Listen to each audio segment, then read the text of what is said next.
The following refers to right-handed punchers. Hip joint abduction. This force-producing action initiates the weight shift. It involves right hip abduction, in which the hips are shifted forward while the legs and shoulders remain in place. Once the hips are in motion, a step is taken. Hip rotation. This force-producing action places the abdominal oblique muscles on an eccentric stretch. In addition, it makes the following sequential action capable of producing greater force.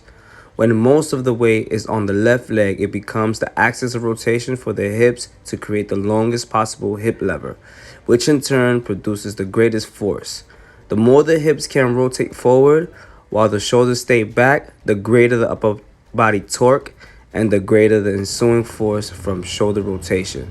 This separation of the shoulders and hips is commonly known as the X factor. Shoulder rotation.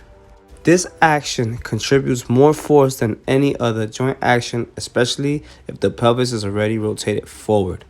The shoulder rotation is a very powerful action because of the mass being accelerated and because of the amount of abdominal musculature involved. Note that the arm moves forward simultaneously with the shoulder rotation.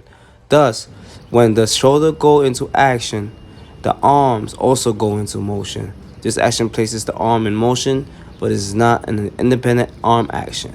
This occurs later. When the shoulder rotation occurs simultaneously with hip rotation, less force is generated. This is one of the main reasons why it is important that the hip be cleared or close to being cleared and rotated before the shoulder rotation begins. If you shift and rotate the hips first, the following actions will have more speed and as a result will greatly increase the force.